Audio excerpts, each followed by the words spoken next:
Grendalyn Morton with WBON TV, and on this anniversary of D-Day, I got the opportunity to speak with a very special Madison County family. At King Brothers Used Cars in Winchester, you don't have to worry about the hassles of dealing with an aggressive salesman. They strive to make you feel comfortable and help you find the car you're looking for at the best price possible. Stop by today and get your key and drive off in a new-to-you vehicle from King Brothers Used Cars on West Lexington Avenue in Winchester, or stop by their Facebook page for updates and their website, kingbrotherscars.com, to check out their inventory. King Brothers Used Cars, family-owned and time-tested since 1966. I got my basic training. First with England. Then when they made the invasion of France, I was D-Day invasion with France. So, but I didn't have to go on very long. I stayed pretty close to a bit on our company was more supply outfit than it was combat outfit. The first story that I always heard was that when the four boys, the older boys, had to go to World War II, the younger ones had to quit school. So Daddy dropped out of school so he could work the farm. There was 9 children total, 2 girls and 7 boys. And he left when I was 3 weeks old for Korea and was gone for 22 months. And they told him about 6 months before he got to actually come home that he was going home. And he thought he was going to Kentucky. But the little devil ended up in Hawaii. He was stationed on Schofield Barracks for about 6 months before he came home. And I got to go back a few years ago and go some of the same steps that he did when he was serving in the service.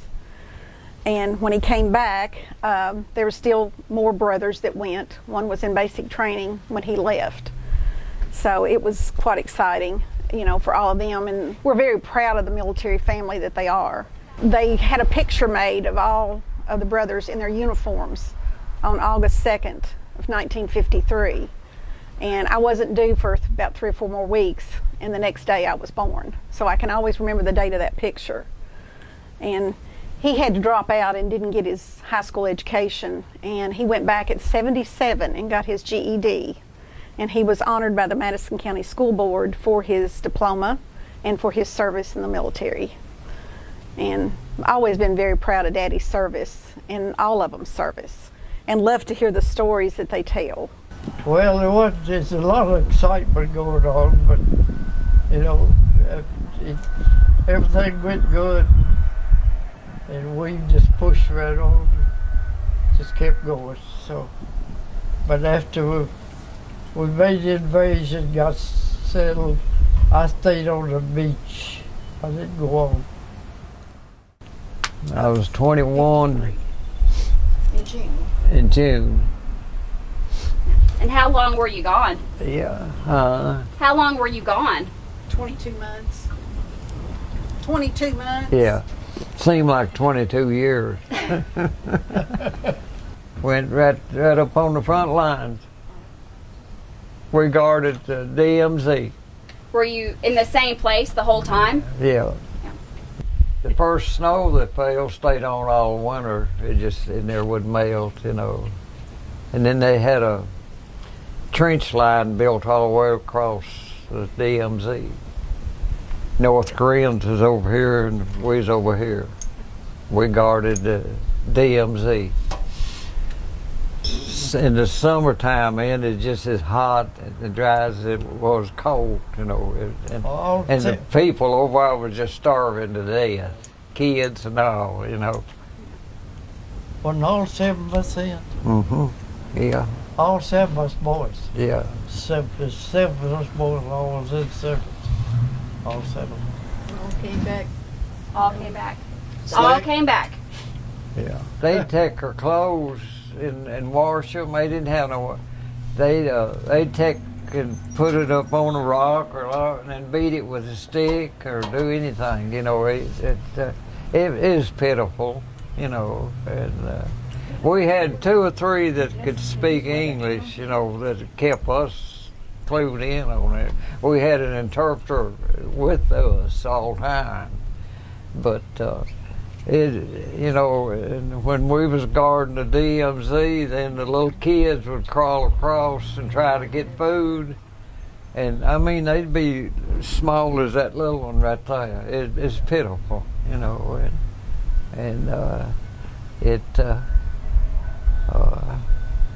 I don't know whether it's any better now than it was then, you know.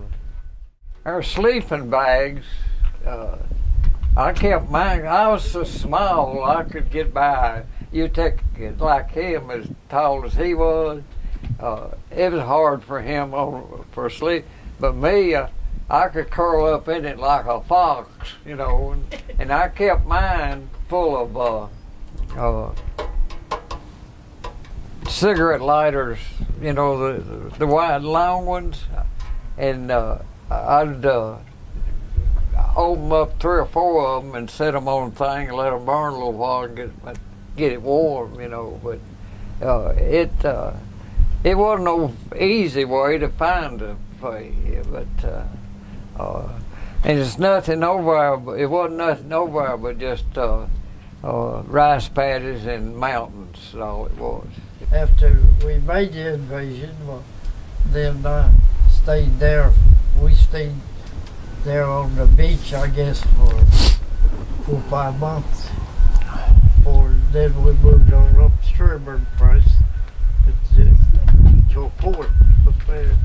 And because that's the only place they brought in supplies, for all the troops, was there on the beach, up on the beaches. Well, I can imagine what my grandmother must have felt like to have 4 sons in war, and knowing that 2 of them were going to really be in danger. And I can't imagine, of course, I always knew she was a strong person, but I can't imagine what she must have felt. And yes, it did put a burden on the family as far as the farm work, because they were down to just a few to work it then. One funny story he always told me, and I was hoping he would tell it, or 2 of them actually. He was working the radio in the tent one day, and they were kind of up against a mountain. And like he said, there was nothing but hillsides there anyway, just about. And there was a goat that fell off the mountainside and fell in the middle of the tent, and they all started reaching for their guns and everything. And he said it was really funny because then they realized it was a goat. And then the other story he told was about, they called the or South Koreans, they called them rock soldiers. And he was in the chow line one day in the cafeteria tent, and there was a rock soldier that came in, and Daddy thought he was North Korean, and he hit him with his tray.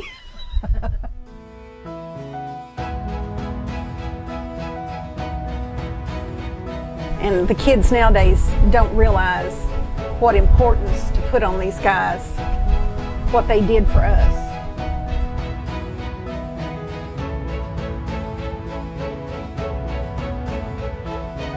I'm Grendalyn Morton. For more stories like these, check us out at WBONTV.com.